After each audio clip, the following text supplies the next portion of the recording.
Pelo sinal da Santa Cruz, livra-nos Deus, nosso Senhor, dos nossos inimigos. Em nome do Pai, e do Filho, e do Espírito Santo. Meu Deus, eu creio firmemente que estás aqui, que me vês, que me ouves. Adoro-te com profunda reverência. Peço-te perdão de todos os meus pecados e graça para fazer este momento de estudo com fé. Minha Mãe Imaculada, meu Pai São José, meu anjo da guarda, intercedei por mim. Ave Maria, cheia de graça, o Senhor é convosco. Bendita sois vós entre as mulheres, e bendito é o fruto do vosso ventre, Jesus. Santa Maria, Mãe de Deus, rogai por nós, pecadores, agora e na hora de nossa morte. Amém. Santa Teresinha do Menino Jesus. Em nome do Pai, e do Filho, e do Espírito Santo. Amém.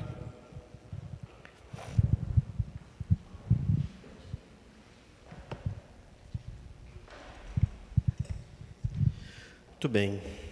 Então nós nos reunimos para mais um encontro da nossa catequese que fazemos nas terças-feiras. Nos últimos encontros, nós traçamos rapidamente uma linha mostrando aqueles 3 pontos fundamentais para a experiência antes de iniciarmos a profissão de fé propriamente dita. No último encontro nós falamos acerca da fé. O que é a fé? A fé que é uma resposta ao Deus que se revela, ao Deus que se manifesta a nós através da revelação. Vimos que as fontes da revelação estão em um tripé: Sagrada Tradição, Sagrada Escritura e o Sagrado Magistério. Fizemos também a distinção de cada um desses pilares da fé católica. Agora nós vamos iniciar propriamente a profissão de fé, o credo. Como nós sabemos que fazemos isso aos domingos, quando renovamos a nossa fé. Então, nós vamos pegar o Catecismo da Igreja Católica e vamos começar lá a partir da segunda seção do Catecismo, que está no marginal 185, que fala sobre a profissão da fé cristã e o símbolo da fé. Portanto, aqui nós estamos no núcleo da fé católica, ou seja, o que nos identifica como católicos é a profissão de fé. A nossa profissão de fé, ela, como vamos ver, resume, por assim dizer, tudo aquilo que nós cremos. Dessa parte introdutória acerca da profissão de fé, eu vou fazer menção de alguns números, dos quais eu vou comentar. Nós não vamos ler um a um, para a gente poder começar, então, a profissão de fé propriamente dita, que é apenas uma introdução. Peguemos o número 189 do Catecismo. Ele começa dizendo assim, olha: a primeira profissão de fé é feita por ocasião do batismo. Então, quando nós fomos batizados, naquela ocasião, pais e padrinhos manifestaram a fé, renunciando às ações do mal, numa tríplice renúncia. Renunciais a Satanás e suas obras, renuncio. Renunciais ao demônio, autor e princípio do pecado, renuncio. Renunciais a tudo que causa desunião, renuncio. E depois, por 3 vezes, professaram a fé. Aqueles que já receberam o batismo adultos, aí eles mesmos fizeram essa profissão de fé. Então, a primeira vez, a nossa profissão de fé é marcada lá no dia do batismo. O símbolo da fé é inicialmente um símbolo batismal. Ou seja, os artigos da fé, eles nasceram justamente para a ocasião do batismo. Na igreja primitiva, o creio não era inicialmente rezado na missa. Ele é uma realidade mais tardia. É a igreja de Roma que vai, sobretudo, instituir o credo na liturgia. Mas inicialmente os cristãos tinham os artigos da fé para quê? Por ocasião do batismo. No mesmo número 189, continua dizendo: uma vez que o batismo é dado em nome do Pai e do Filho e do Espírito Santo, as verdades de fé professadas por ocasião do batismo estão articuladas, segundo a sua referência, às três pessoas da Santíssima Trindade.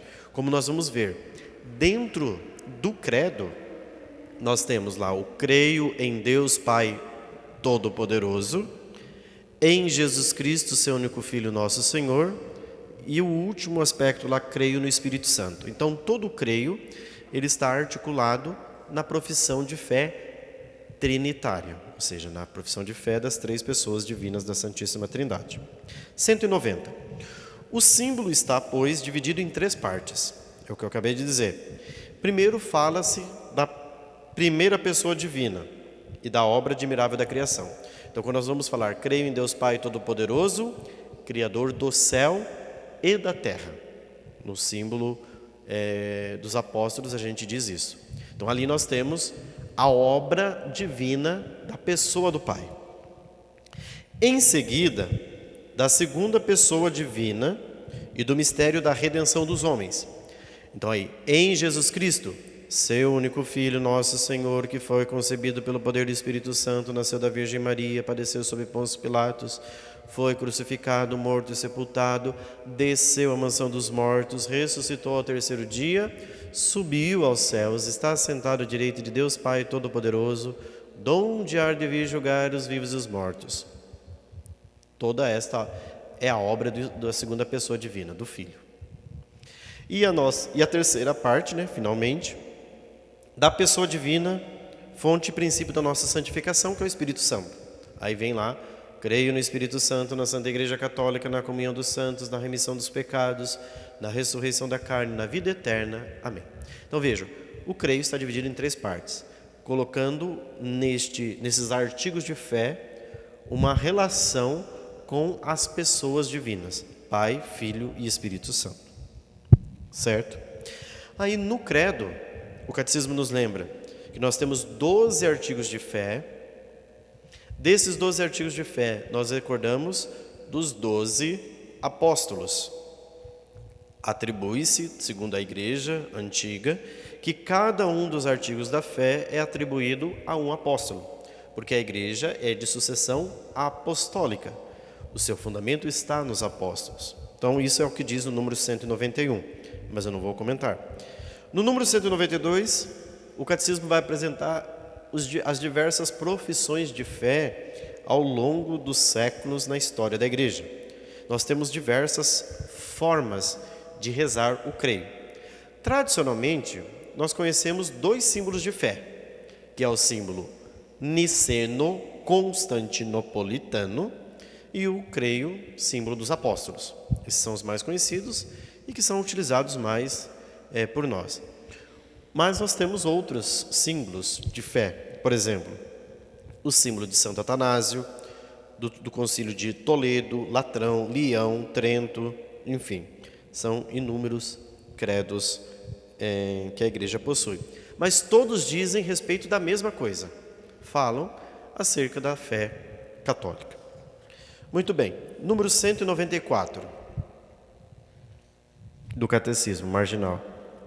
Diz lá, o símbolo dos apóstolos, assim chamado por ser considerado o resumo fiel da fé dos apóstolos. É o antigo símbolo batismal da Igreja de Roma. Sua grande autoridade vem do seguinte fato: ele é o símbolo guardado pela Santa Igreja de Romana, aquela onde Pedro, o primeiro apóstolo, teve sua sé e para onde ele trouxe a comum expressão de fé.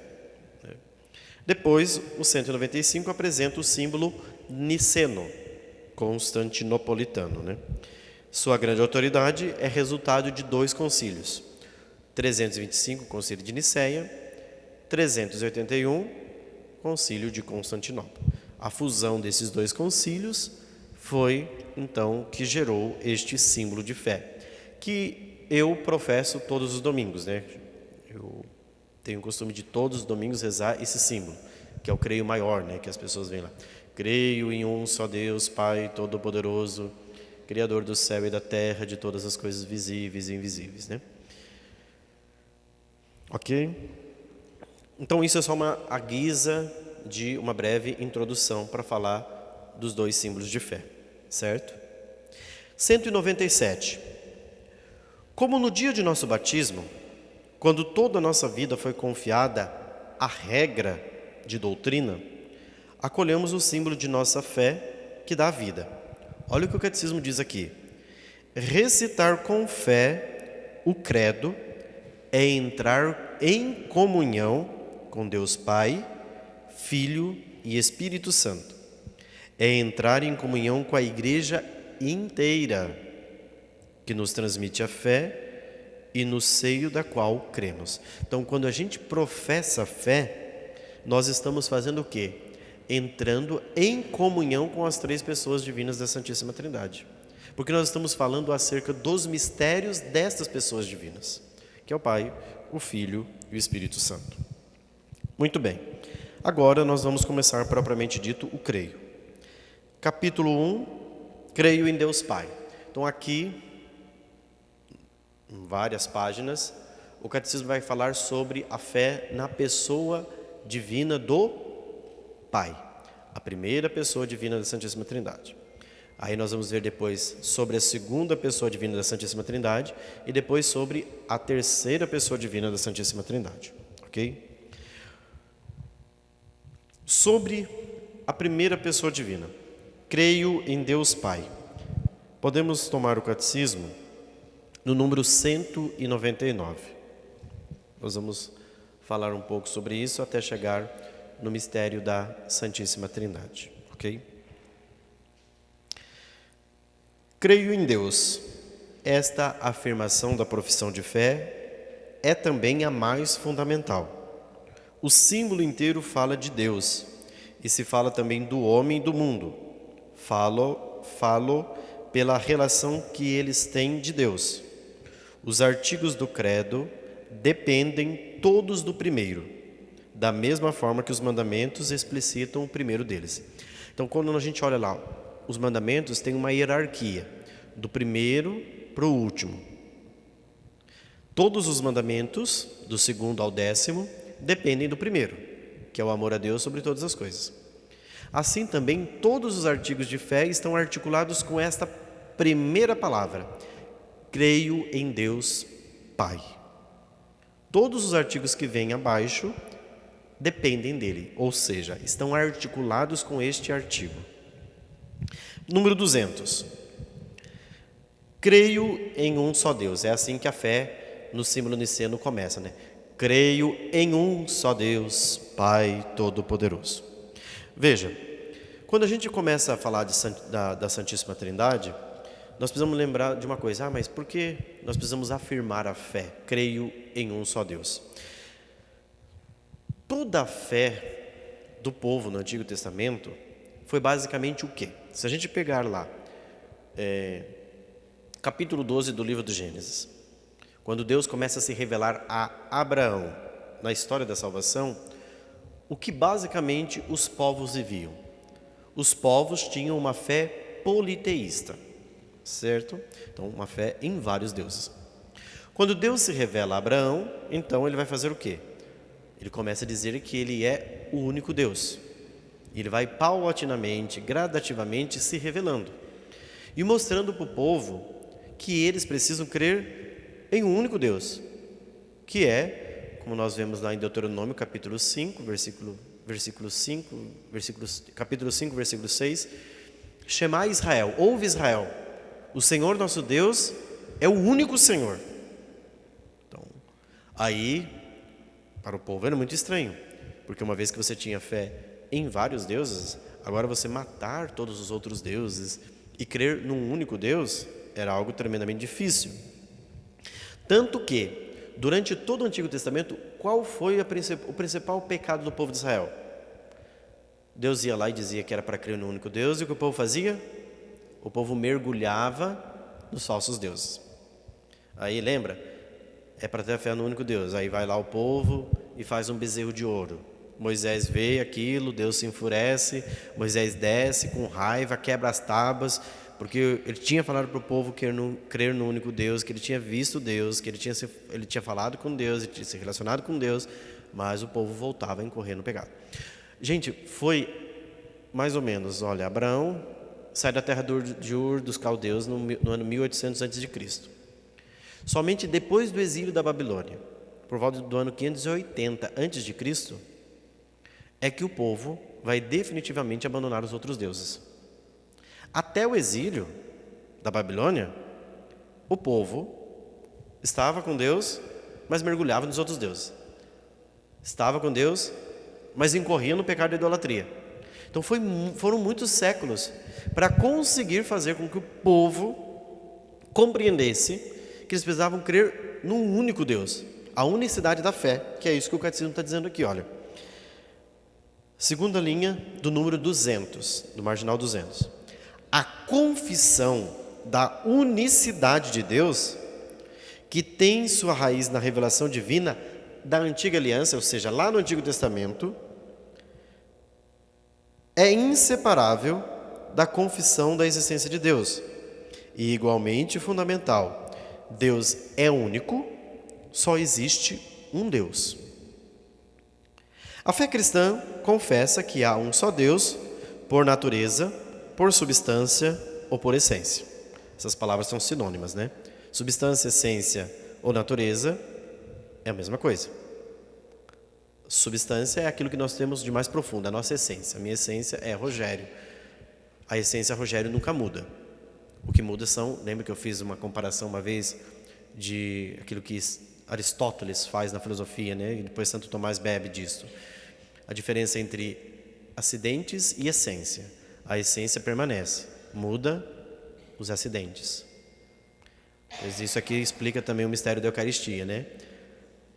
Vocês sabem distinguir que eu estou falando de acidente, não estou falando de acidente, um acidente que aconteceu. Os acidentes são os elementos externos que sofrem mutação. A essência, Rogério, se você pega a foto lá, quando ele tinha 4, 5 anos, depois pega aos 10, depois pega aos 20, depois pega aos 30, a essência é a mesma. Ou seja, a natureza é uma pessoa humana chamada Rogério de Azevedo Silva. Mas os acidentes, ou seja, os elementos, os fatores externos, eles sofreram mutações ao longo dos anos. A mesma criancinha lá não é o que está com 10 anos, não é o mesmo que está com 30. Foi fisicamente sofrendo mutações, né? Então, a essência das três pessoas divinas é a mesma. A natureza é a mesma. Estão unidas. Mas aí a fé vai dizer. 201. A Israel, seu eleito, Deus revelou-se como único. Ouve, ó Israel, o Senhor nosso Deus é o único Senhor. Portanto, amarás o Senhor teu Deus com todo o teu coração, com toda a tua alma e com toda a tua força. Por meio dos profetas, Deus chama Israel e todas as nações a se voltarem para Ele como único Deus. Só que isso não foi fácil. Foi uma batalha tremenda de muitas desobediências por parte do povo de Israel, até que, depois de sofrerem duramente o exílio da Babilônia, é que o povo de Israel, retornando, não vai mais incorrer na idolatria. Mas depois de muito tempo, de muita purificação e de apanhar muito, né? Então nós tivemos muitos períodos até chegar a isso. Até que depois do exílio, Deus retira a idolatria do coração do povo. Porque o maior problema do pecado da idolatria é o fato de que a idolatria está dentro do coração. O problema da idolatria não é um problema meramente externo, que às vezes a gente pensa que é um problema de imagens, né? São idólatras aqueles que se ajoelham diante de uma imagem. Isso daí não significa substancialmente nada. O problema da idolatria, e se nós olharmos para a história do povo de Israel, é justamente isso. É eliminar de dentro do coração os falsos deuses. E isso não é diferente também nos nossos tempos, né? Como a gente precisa eliminar todos os deuses. Mas nós vamos falar mais do mistério da Santíssima Trindade, que inclusive nós celebramos no último domingo, né? Quando professamos a fé no Deus Unitrino. Nós vamos chegar lá já em alguns instantes.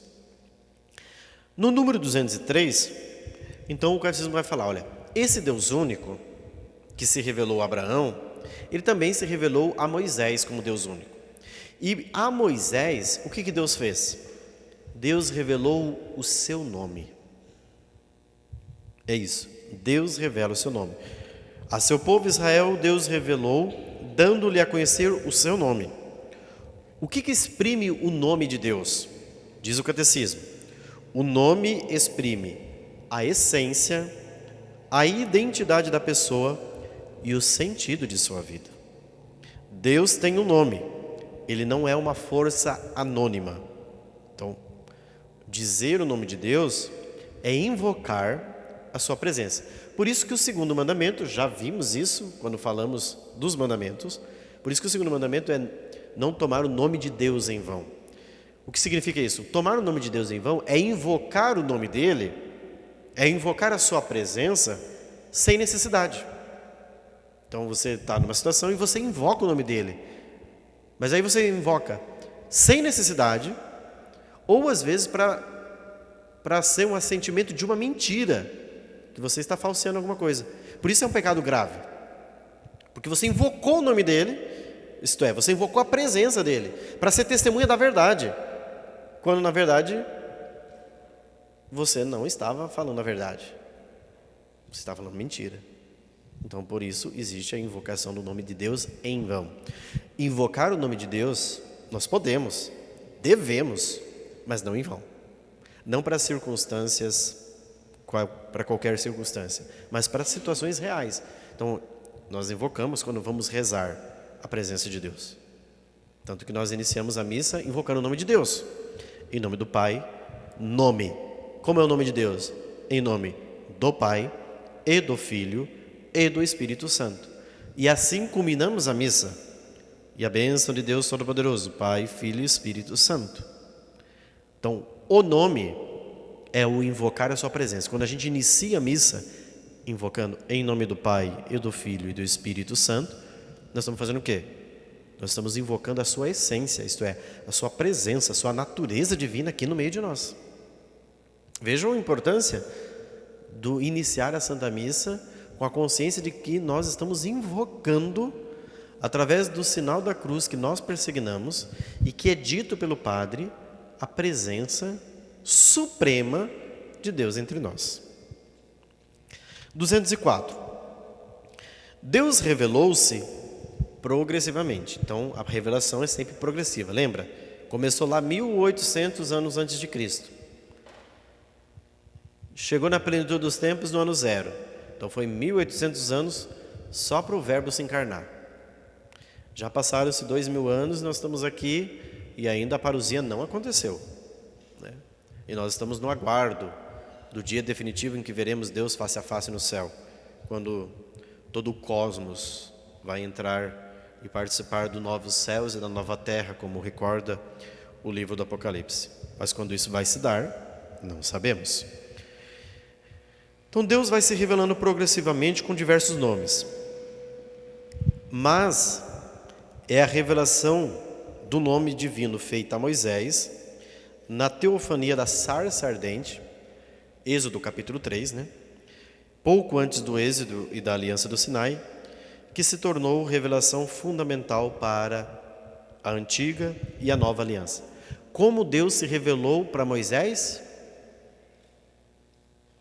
Deus disse: eu sou aquele que sou. Eu sou ou enviou-me a vós, né? É o que vai dizer lá na citação do número 205. O nosso Deus é um Deus vivo. E olha, o catecismo vai trazer a citação do livro do Êxodo.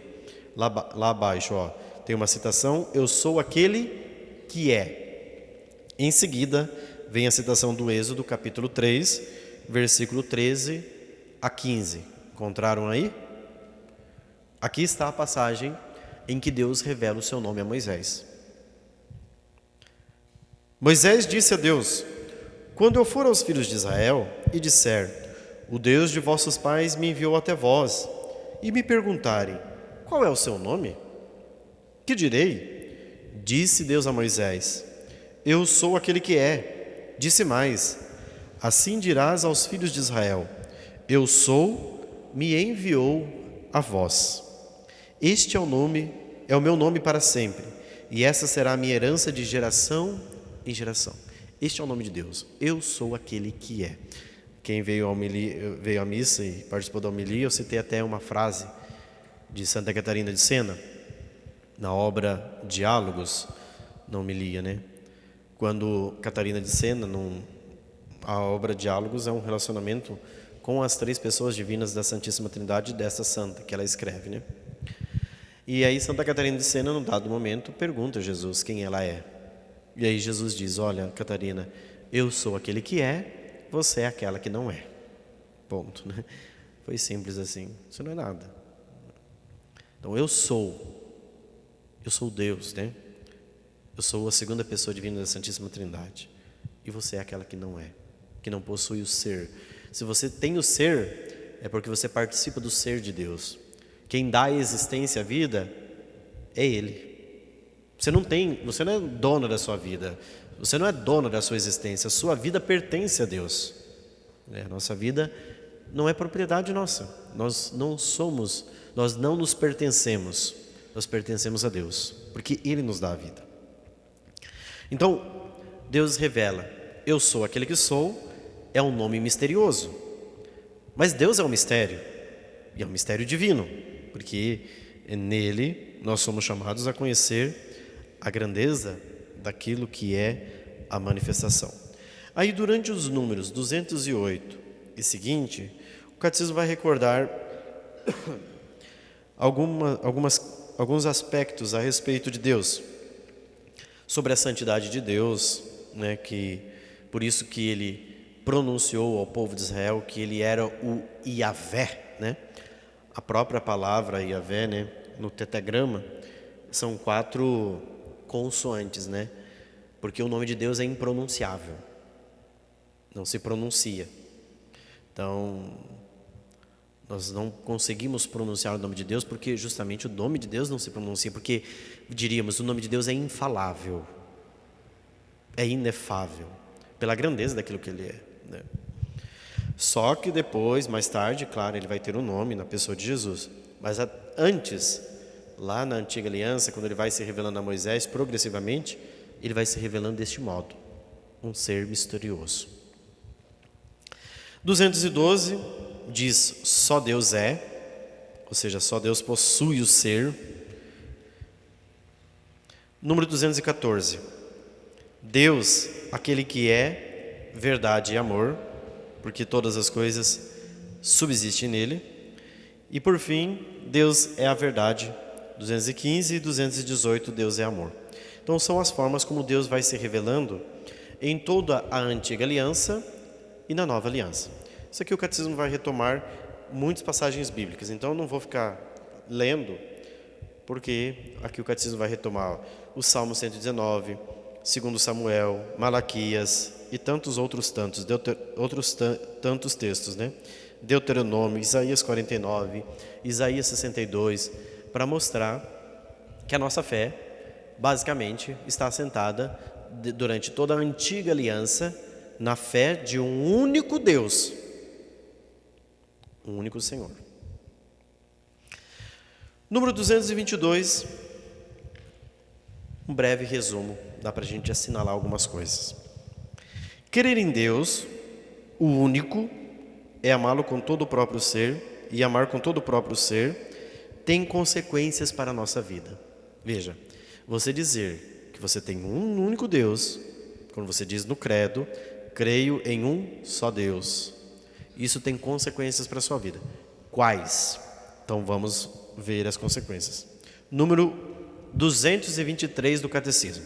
Primeira consequência: significa conhecer a grandeza e a majestade de Deus. Deus é grande demais para que possamos conhecer.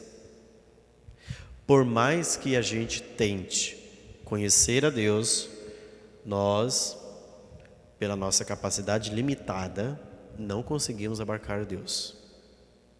Vocês conseguem olhar para vocês e ver que aqui nós temos a nossa capacidade intelectual, por mais ampla que ela seja, por mais grande que ela seja, tudo aquilo que nós sabemos de Deus não é nada. Então, significa, eu tenho um Deus único. O catecismo diz que eu preciso conhecer a grandeza e a majestade dele. Ele é tremendamente grande. Não reduza Deus à sua cabeça. Ou seja, o que significa dizer isso? Não reduza Deus aos seus raciocínios lógicos. Uma das grandes dificuldades com as quais as pessoas têm na caminhada da fé, gente, é que as pessoas querem tentar encaixar, colocar Deus em esquemas. E não é possível isso. É impossível realizar isso. Deus ultrapassa a finitude limitada da nossa capacidade racional de conseguir alguma coisa. Então, tem essa frase que conclui o número 223. Deus deve ser o primeiro a ser servido. É uma frase de Santa Joana d'Arc, está aí no catecismo, né? Deus o primeiro a ser servido. Quem conhece a vida de São Luís e Santa Zélia Martin, os pais de Santa Teresinha, sabe que esse daqui era o lema de vida deles. Qual era o lema de vida da família Martin? Aqui em casa, Deus é o primeiro a ser servido. Então não é a Teresinha a primeira a ser servida, não é a Zélia, não é a Celina. Não, o primeiro a ser servido aqui em casa é Deus. Esse era o programa de vida deles. Ninguém vai ser servido primeiro antes de Deus aqui. Então é tudo para a glória de Deus. Ninguém vai ser privilegiado, não, porque o privilegiado da história aqui é o dono da casa, e o nome dele é Deus, o primeiro a ser servido. Isso tem um impacto na nossa vida, porque às vezes dentro da casa, né, qual é a causa de muitos atritos familiares, conflitos? Muitos atritos está que um quer ser mais servido que o outro. Ninguém me enxerga aqui em casa, né? Ai, ninguém dá bola para mim, eu sou tratado que nem um cachorrinho. Mas e por quê? Porque você está querendo ser o primeiro a ser servido. Se você se colocasse na fileira para ser o último, talvez você não estava nessa posiçãozinha de cachorrinho que não está sendo visto ou reconhecido. Então coloque Deus em primeiro lugar e você não vai se importar com o seu lugar. Quem é o primeiro a ser servido? Deus. Segundo, uma vida onde você tem um alcance do Deus único tem um impacto direto. Significa viver em ação de graças. Crer que nós temos um Deus é crer que a minha vida é uma ação de graças. Nós cremos nisso? Que a nossa vida é um presente, a palavra Eucaristia significa ação de graças, né? Nós cremos que a nossa vida é uma Eucaristia, é uma ação de graças, é para o louvor e a glória de Deus. Porque crer num Deus único é ter uma vida em ação de graças. Se Deus é o único, tudo o que somos e tudo o que possuímos vem dele. Quem é que possuis que não tenhas recebido? O que você possui na sua vida que você não recebeu de Deus? Me diga. Nada. Aí responde o Salmo: como retribuirei ao Senhor Deus por todo o bem que me fez? Esse salmo é muito bonito, né? O salmo da Quinta-feira Santa, né? Eleva o cálice da minha salvação, invocando o nome santo do Senhor. Aí o salmista diz: que poderei retribuir ao Senhor Deus por tudo aquilo que Ele fez em meu favor? Eleva o cálice da minha salvação, invocando o nome santo do Senhor. Esta é a forma de nós darmos graças a Deus. É reconhecendo que tudo que somos e temos vem dele. Eu não tenho nada. Terceiro, número 225. Significa conhecer a unidade e a verdadeira dignidade de todos os homens. Todos eles são feitos à imagem e semelhança de Deus. Crer em um Deus único é crer que todos nós, por mais diferente que sejamos, e somos muito diferentes, fisicamente, espiritualmente, emocionalmente, psicologicamente e afins, né? Se nós colocarmos todas as pessoas do mundo, né, a humanidade está de 7 a 8 bilhões de pessoas, nós não vamos encontrar mesmo pessoas gêmeas iguais.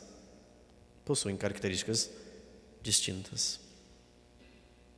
Então, todos os seres humanos têm essa dignidade. E eu preciso reconhecer a dignidade que está presente em cada ser humano. Quarto, 226. Significa usar corretamente das coisas criadas.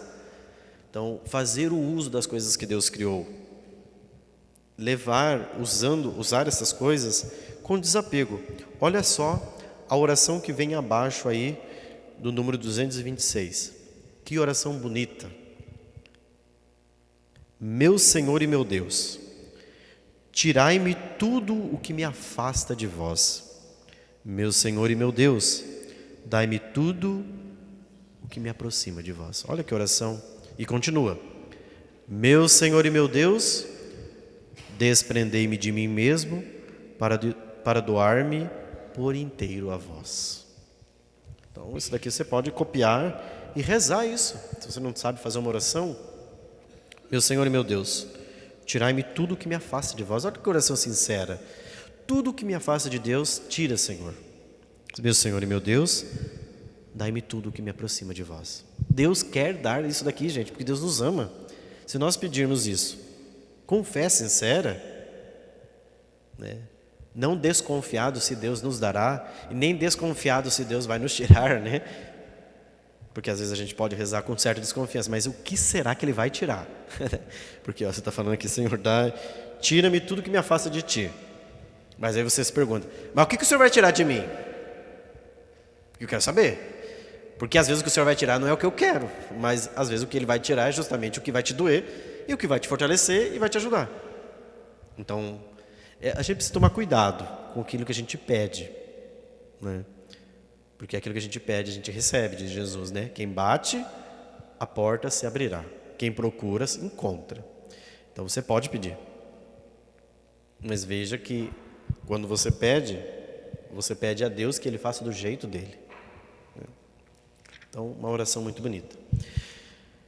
Por fim, o crer nesse único Deus, o último ponto, 227, significa confiar em Deus em qualquer circunstância. Veja, toda e qualquer circunstância.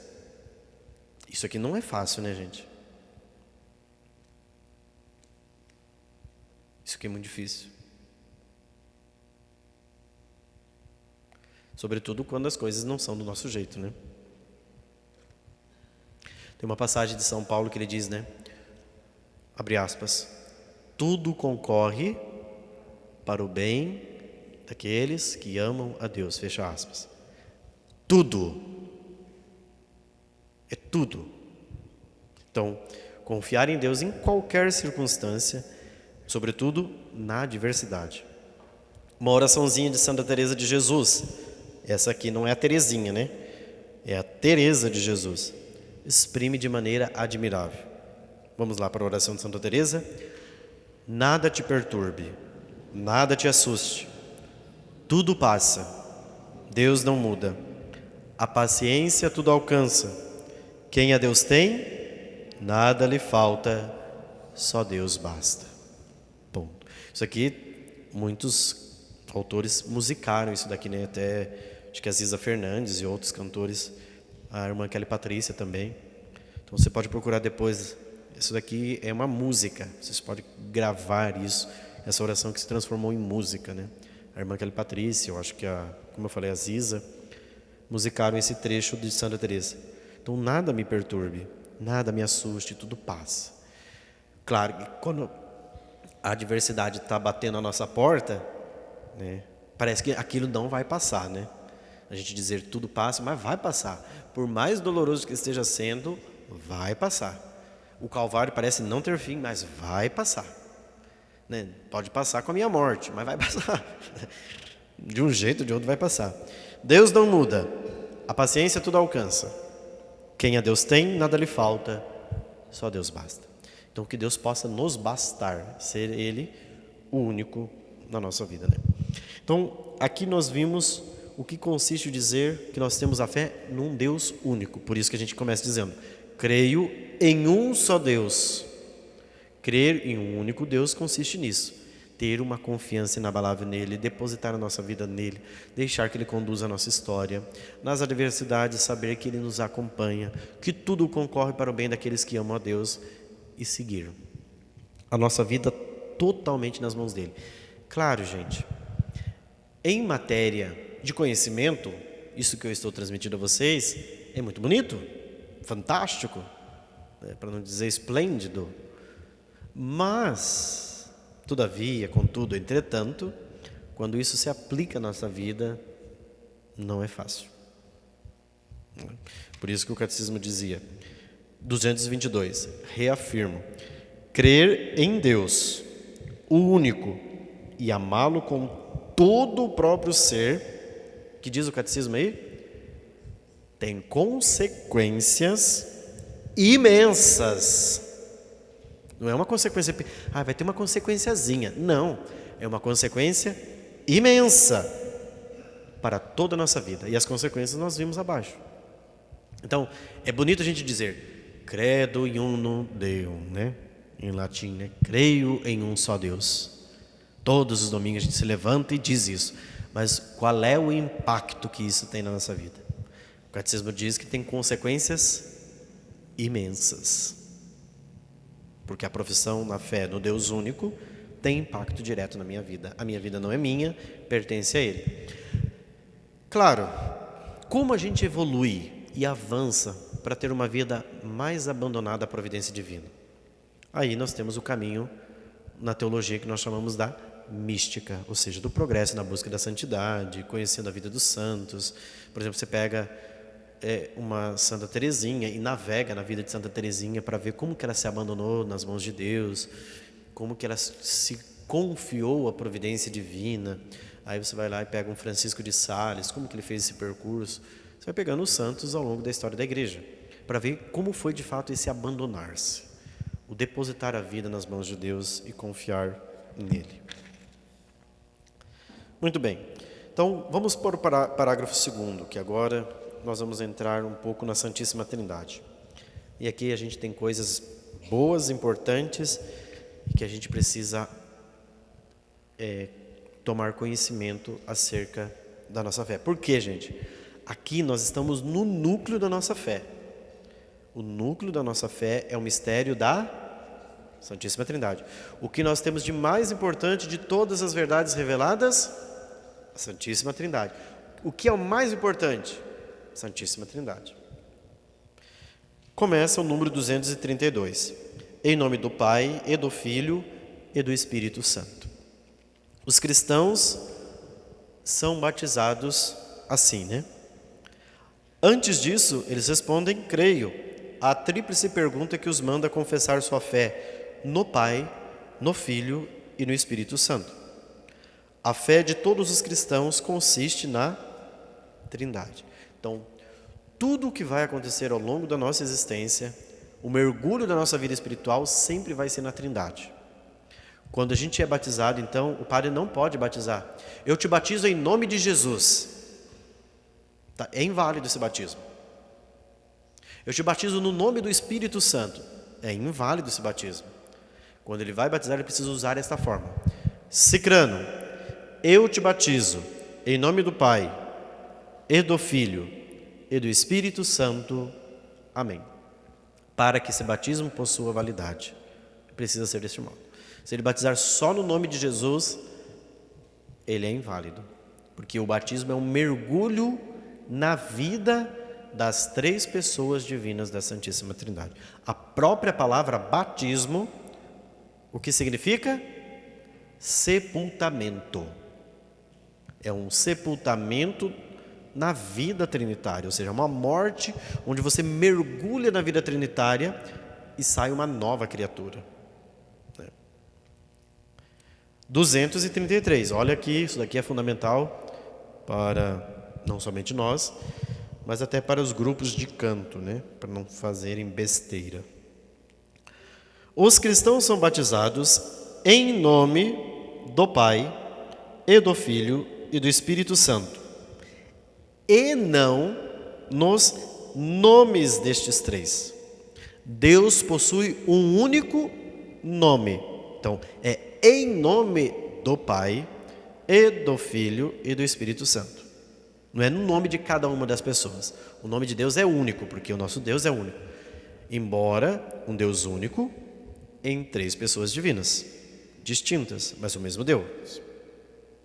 Então é errado dizer em nome do Pai, em nome do Filho, em nome do Espírito Santo. Amém. Aqui você está tendo a fé em três deuses. Portanto, uma fé triteísta. Errado. Então, quando se canta lá o em nome do Pai, não pode se cantar em nome do Pai, em nome do Filho. Você está começando com uma heresia. Logo de cara, em vez de você começar com a fé católica, você começou um herege. Porque você está invocando três deuses e não um único Deus. A nossa fé é em nome do Pai, e do Filho e do Espírito Santo. Mas está bem espalhado. Acho que agora em muitos lugares já se corrigiu, mas se tem ainda este erro, né? O 234 nós já comentamos no último encontro. Lembra quando eu falei? O mistério da Santíssima Trindade é o mistério central da fé e da vida cristã. Aqui está todos os mistérios da nossa fé. Eu gostaria de falar um pouquinho sobre a Santíssima Trindade, para a gente entender um pouco, né, por que é importante nós compreendermos, né, as pessoas bem divinas da Santíssima Trindade, compreender. A gente vai ver melhor cada uma delas quando a gente for lendo aí o Catecismo. Mas olha, quando a gente compreende, né, este fato de que o batismo nos mergulha nas pessoas divinas da Santíssima Trindade, isso é extremamente grandioso. Mas como que isso acontece? Nós precisamos entender a partir da revelação como acontece esse mergulho. Veja, a segunda pessoa divina da Santíssima Trindade, Jesus, o que ele fez? Jesus saiu lá do céu, ele estava lá no seio da Trindade, junto com o Pai e o Espírito Santo. Ele sai de lá, sem deixar de estar lá, e faz o quê? Toma a natureza humana. Portanto, Jesus assume uma forma humana. Então, a segunda pessoa divina da Santíssima Trindade veio habitar entre nós. A gente vê lá no Natal, o menino que nasce, que cresce, começa a evangelização e tal. O que essa pessoa divina faz? Ele vive sua missão, conclui sua missão, né? Passados os dias aqui neste mundo, ele é crucificado, morto, sepultado, desce à mansão dos mortos, ressuscita e sobe aos céus, como nós celebramos alguns domingos no mistério da Santíssima Trindade. No mistério da ascensão do Senhor, melhor dizendo. Ele sobe aos céus. Quando Jesus sobe aos céus, o que ele faz? Ele leva de volta para a eternidade a nossa natureza humana. Então, quando a gente fala assim que nós somos participantes da natureza divina pelo batismo, o que significa isso? Significa que em Jesus, o mediador, porque é assim que São Paulo o chama na carta a Timóteo, capítulo 2, né? Ele, o mediador entre Deus e os homens, ele faz o quê? Ele nos leva para dentro da vida da Trindade. Por isso que ele veio nesse mundo. Mas por que Jesus precisou vir aqui nesse mundo? Não podia ter sido de outro jeito? Não teria como ser de outro jeito.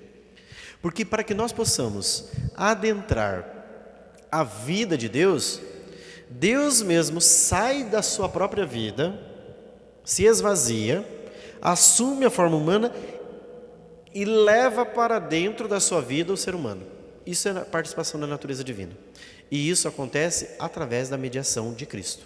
Então, isso quem faz se chama segunda pessoa da Santíssima Trindade. Então, quando a gente fala da humanidade santíssima de Cristo, que é ela que fez tudo, nós precisamos dela como instrumento para entrar na vida da Trindade. Não é possível adentrar a vida trinitária sem a humanidade santíssima de Cristo. E como a humanidade de Cristo se revela?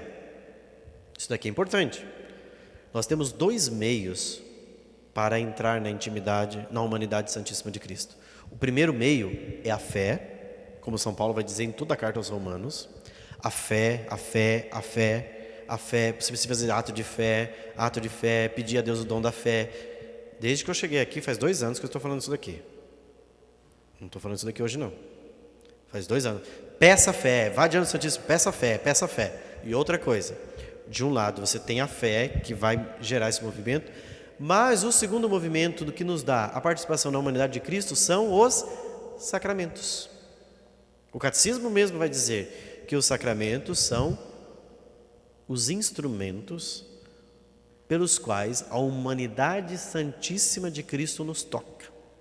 Então, com esses 2 instrumentos, se você for de fé em fé, pela fé, pelos sacramentos, você vai cada vez mais entrar na vida da Trindade. Por que eu estou dizendo isso? Porque quando eu falava na homilia de domingo, quando a gente vai falar de Santíssima Trindade, parece que esse negócio de falar de Santíssima Trindade é um negócio para gente erudita. Quem vai falar de Santíssima Trindade é um Santo Agostinho, que escreveu um tratado sobre a Santíssima Trindade. Está aqui. Mas Santo Agostinho escreveu tudo isso para falar da Santíssima Trindade, parece que é tão simples, né? Pai, Filho e Espírito Santo, pronto, acabou, né? E aí Agostinho fala, e eu tenho que mergulhar nisso daqui? E ainda Santo Agostinho chega no final e percebe que, na verdade, Santo Agostinho levou, sabe quantos anos para escrever essa obra? Levou 10 anos. Porque essa obra foi fruto de meditação durante 10 anos. Na verdade, assim, Santo Agostinho foi pressionado, porque ele era bispo de Hipona. E aí, como tinham pessoas que estavam ansiosas para querer saber o que Santo Agostinho tinha escrito sobre a Santíssima Trindade, eles foram lá e ameaçaram Santo Agostinho: ou você termina essa obra, ou nós vamos roubar. Um senhor chegou e ameaçou Santo Agostinho. Aí Santo Agostinho resolveu terminar a obra. Mas senão eles disseram: olha, você escreve, fala tanto que está escrevendo sobre a Santíssima Trindade, já faz tanto tempo, e não nos conta, e não nos revela o que está escrevendo. A ponto de que eles ameaçaram: ou você termina, ou a gente vai roubar. E vai distribuir isso aí. Aí Santo Agostinho terminou. A obra é dividida em 2 partes.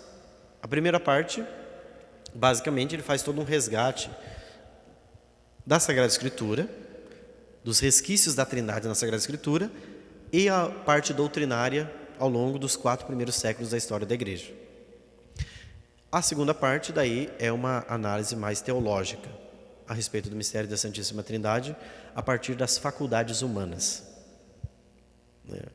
Agostinho vai ver nas faculdades humanas quais são as 3 principais faculdades humanas. Vamos ver se vocês são bons de memória, né?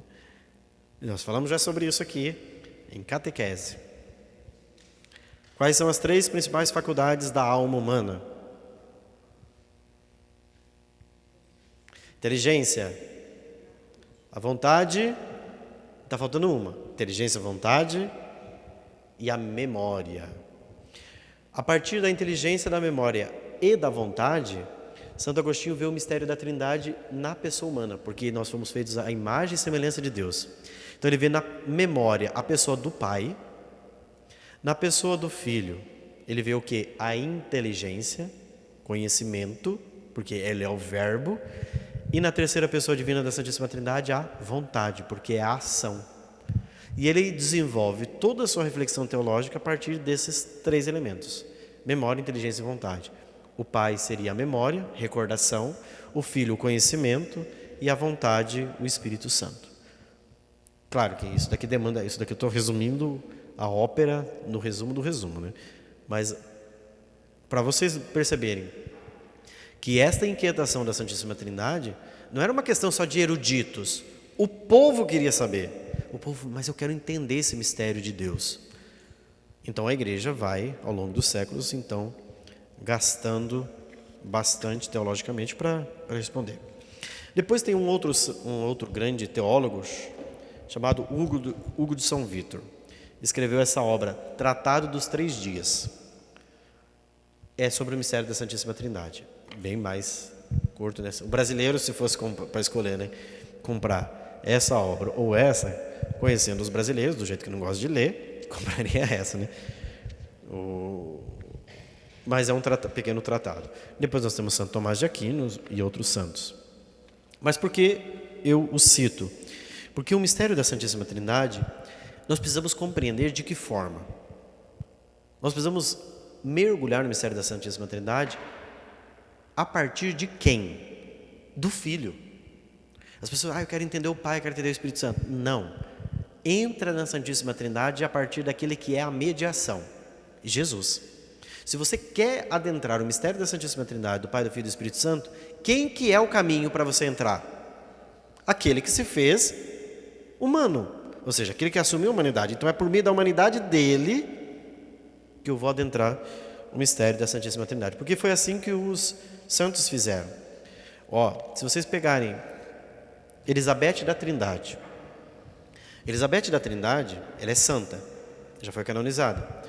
Ela é uma santa do mesmo período de Santa Teresinha do Menino Jesus, mesma época. Ela era carmelita, só que menos conhecida que Santa Teresinha. Santa Teresinha ficou muito mais conhecida que Elizabeth, mas ela morreu ali em 1906, praticamente 9 anos depois da morte de Santa Teresinha. Ela estava em um outro Carmelo, na França. Existia um Carmelo lá em Lisieux, onde Santa Teresinha morreu, e existia um outro Carmelo em Dijon, na França. Então ela era uma outra carmelita. Quando a gente olha para a vida de Santa Elizabeth, ela escreve sobre o Espírito Santo, que você fala assim, nem teólogo escreve sobre isso daqui. E ela era uma carmelita, só uma carmelita que está num Carmelo, sem nenhum estudo teológico, nada. Se você vê o relacionamento que ela tem para falar com as 3 pessoas divinas da Santíssima Trindade, assim, uma coisa fantástica. Eu poderia ter trazido um texto que ela compôs para falar da Santíssima Trindade. Você fala assim, meu Deus, que coisa linda. Mas o que faz? É uma busca incessante do amor a Jesus. Quanto mais a gente ama nosso Senhor, porque Ele é a mediação, lembra que eu falei? Qual é a única vontade do Pai? Que a gente ame Jesus. Porque você amando Jesus, você entra na intimidade das pessoas da Santíssima Trindade. Ou seja, você entra no conhecimento dessas 3 pessoas. E participamos desta vida divina a partir do mistério da vida de Cristo. Então, a fé católica assim, é uma coisa muito clara, muito sistemática, E é pela mediação da pessoa de Jesus que nós alcançamos, então, a vida trinitária. Como eu disse, pelos sacramentos, pela fé, são os 2 instrumentos para você entrar na mediação de Cristo. Se você quer amar Jesus de verdade, aumente a sua fé por Ele. Ame Jesus de verdade, porque é Ele que vai te conduzir lá. Ele deixou os instrumentos de salvação, que são os sacramentos. Os sacramentos são o quê? O toque da humanidade santíssima de Cristo em nós. Jesus está te tocando. Por isso que todo sacramento tem matéria. Você vai lá, a Eucaristia é um pão. É um pão. Sabendo que não é pão, é corpo.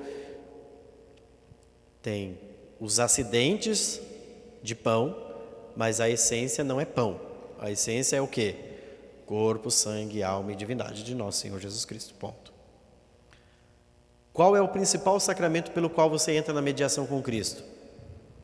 Eucaristia. Então, 2 coisas fundamentais: fé, sacramentos, e dos sacramentos, a Eucaristia. Pela Eucaristia, você tem acesso à própria vida de Cristo, à humanidade de Cristo. Quando você toca na humanidade de Cristo, a humanidade de Cristo faz o quê? Te joga para dentro da Trindade. Então, quanto mais você comungar bem, melhor será a sua intimidade com a Santíssima Trindade. Padre, eu quero ser íntimo da Santíssima Trindade. Simples. Comungue bem. Faça de cada comunhão uma refeição espiritual, um encontro com Deus. Saia de cada comunhão alimentado, de cada missa onde você comunga, recebe Jesus, alimentado de fato. Não somente porque você se alimentou fisicamente, mas porque houve uma refeição espiritual, ou seja, você entrou em comunhão com Deus. E à medida em que você entra em comunhão com Deus, maior será a sua relação íntima com as três pessoas divinas da Santíssima Trindade, né? E isso, como eu disse, né, tem um impacto na nossa vida. Não tem como não, né? Não sermos quase que arrebatados por Deus por esse grande mistério, né? Então, tudo é isso. Se você quer chegar na Trindade, vai por Jesus. Não é à toa que, por exemplo, quando a gente reza o terço, como que a gente faz? A gente contempla o mistério, reza um Pai Nosso e 10 Ave Maria. Qual é a finalidade do terço? Meditar o mistério da vida de Cristo. Exemplo, hoje, primeiro mistério doloroso, contemplamos a agonia mortal de Jesus no Horto das Oliveiras. Então você está pensando, você vai pensar o quê? Na agonia de Jesus. Você não vai pensar na Ave Maria que você vai rezar logo adiante. A Ave Maria é como a Virgem Maria gerando e formando o mistério da vida de Cristo dentro de você. Qual mistério? O mistério da agonia. Ave Maria, cheia de graça. Mas você não está prestando atenção na Ave Maria. Você está meditando o quê? A agonia. Então, lembrando Jesus lá no Horto das Oliveiras, suando sangue, Ave Maria, cheia de graça. Mas a meditação do mistério da vida de Cristo conclui de que forma? Glória ao Pai, ao Filho e ao Espírito Santo. Então, toda meditação do mistério tem a sua conclusão na vida da Trindade. Glória ao Pai, ao Filho e ao Espírito Santo. Eu medito Cristo, a segunda pessoa divina, para entrar no mistério da Trindade. Tudo leva para a Trindade, ou seja, a comunhão com as pessoas divinas da Santíssima Trindade. Tá bom? Tranquilo até aqui? Exige um pouquinho, mas tem que ser assim, porque senão a gente não sobe na contemplação, né? Se a gente quer subir na contemplação com Deus, né, mais alta, só tem um meio, a humanidade de Cristo. Quanto mais você amar Jesus, mais você vai para dentro da Trindade. E foi isso que os santos fizeram. Mais amaram o nosso Senhor e mais penetraram, né, no mistério divino das pessoas da Santíssima Trindade. Vamos voltar ao catecismo.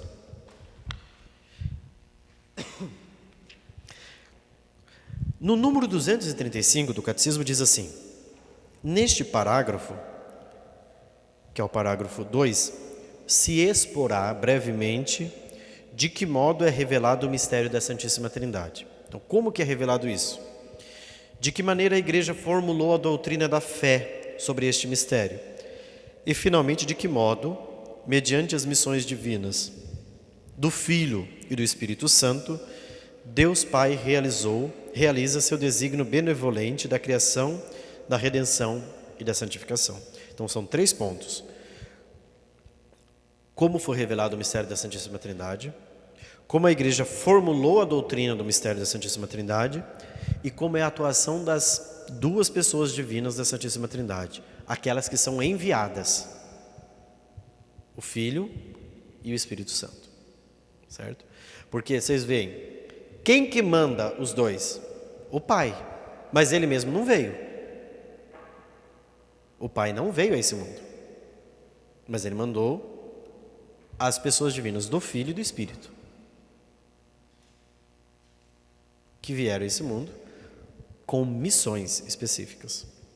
Então, existem algumas coisas nas pessoas divinas que, de alguma forma, mostram que existem relação entre elas, mas existem coisas que são distintas entre as pessoas.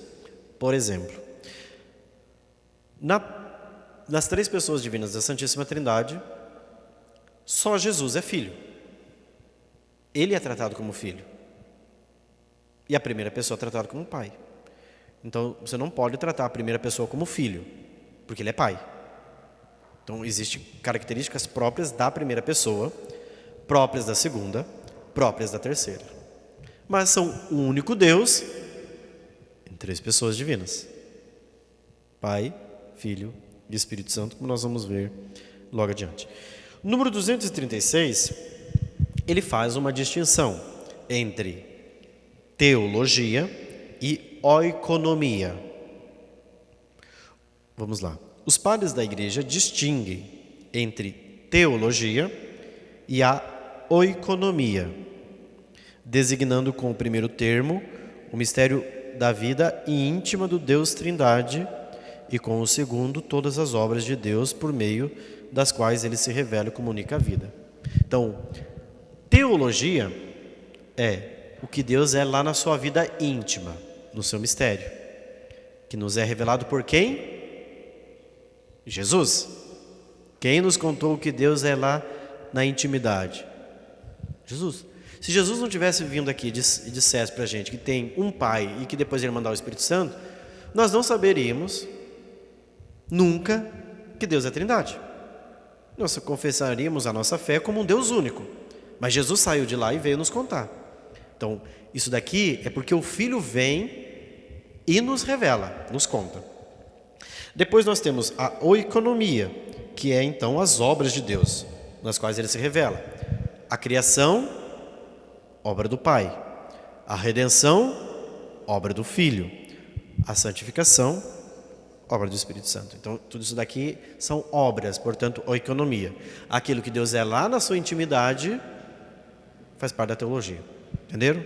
Então, é a vida íntima de Deus, ou seja, aquilo que é mais secreto, teologia. Aquilo que se revela externamente, oikonomia. São as distinções que os padres da igreja foram fazendo para melhor compreensão. Porque é diferente, uma coisa que está lá na vida íntima, que é revelada, e outra coisa que está aqui externamente, que são manifestas as obras nas quais revelam alguma coisa de Deus. E no caso, a oikonomia. Né? Muito bem. Vamos concluir o número 237, para a gente... A Trindade, e vocês podem grifar isso, né? É um mistério de fé no sentido estrito da palavra, né? O dos mistérios escondidos em Deus, que não podem ser conhecidos se não forem revelados do alto. Sem dúvida, Deus deixou vestígios de seu ser trinitário em sua obra de criação e em sua revelação ao longo do Antigo Testamento. Mas a intimidade de seu ser, como Santíssima Trindade, constitui um mistério inacessível à pura razão e até mesmo à fé de Israel antes da encarnação do Filho de Deus e da missão do Espírito Santo.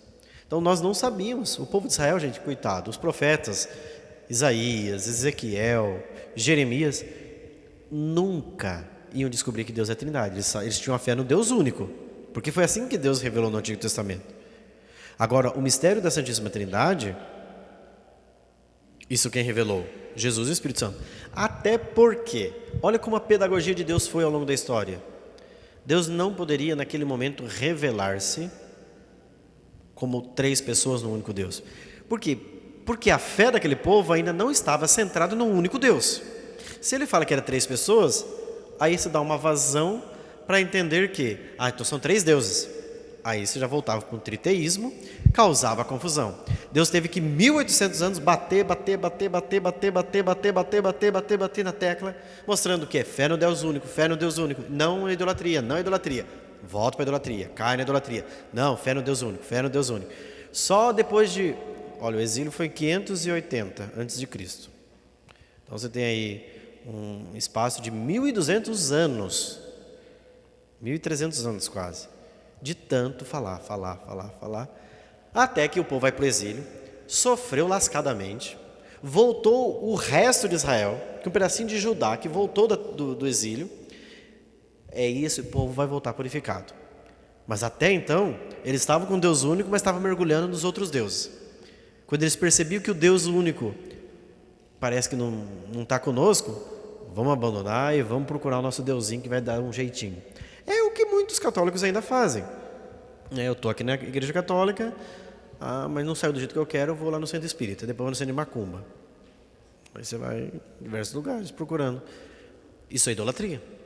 É porque não foi solucionar o meu problema do jeito que eu queria, então eu vou lá fazer pro orixá e vou oferecer um passe para ele resolver meu problema.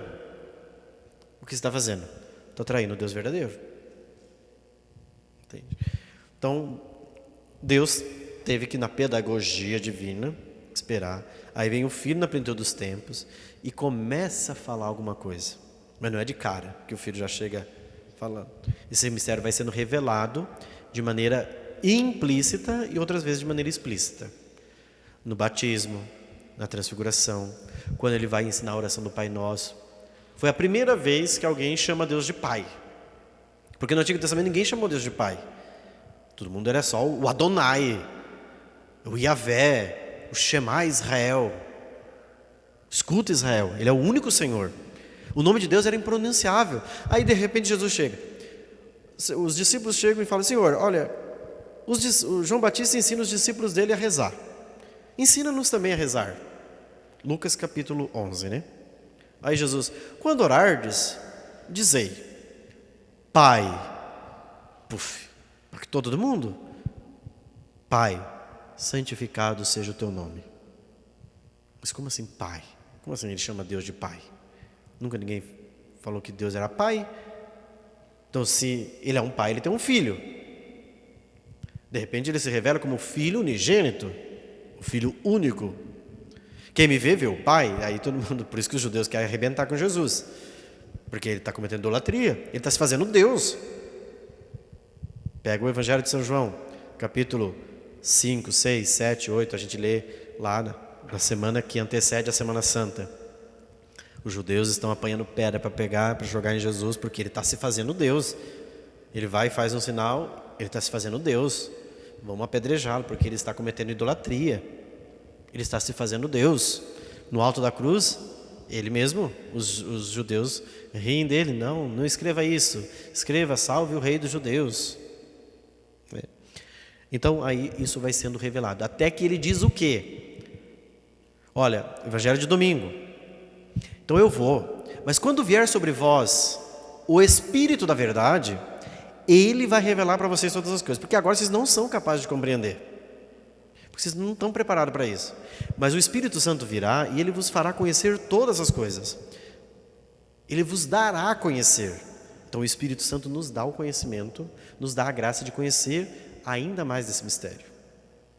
Então a igreja vai cada vez mais desenvolvendo a sua doutrina acerca das pessoas divinas da Santíssima Trindade. Ok? O ponto 2 vai falar da revelação de Deus como Trindade, né? Que aí nós vamos falar especificamente do Pai revelado pelo Filho, o Pai e o Filho revelados pelo Espírito, e nós entenderemos o dogma da Santíssima Trindade, né? Entenderemos assim na compreensão teológica, né? Então, esse assunto sobre o mistério da Santíssima Trindade vai ficar para o próximo encontro, né? Porque hoje já a hora vai adiantada, e como os neurônios hoje foram um pouco mais, trabalharam um pouco mais, né? Foram um pouco mais usados, então vamos pedir a Deus que nos dê a graça de que toda a meditação nos leve para dentro da vida do Filho, da sua humanidade santíssima, para que então entremos no mistério da Santíssima Trindade. Vamos fazer nossa oração agradecendo a Deus. Ave Maria, cheia de graça, o Senhor é convosco. Bendita sois vós entre as mulheres. Bendito é o fruto do vosso ventre, Jesus. Santa Maria, Mãe de Deus, rogai por nós, pecadores, agora e na hora de nossa morte. Amém. Nós os pedimos, Senhor, que enviai dos altos dos céus a graça e a luz do toque da humanidade de Cristo sobre cada um de nós, para que, meditando cada vez mais o mistério central da nossa fé católica, o mistério da Santíssima Trindade, possamos amar-vos acima de todas as coisas, dar a nossa vida e oferecer tudo para a honra e a glória do vosso nome. Amém. O Senhor esteja convosco, Ele está no meio de nós. Sob a intercessão de Nossa Senhora, São José, a bênção do Deus Todo-Poderoso, Pai e Filho e Espírito Santo. Amém.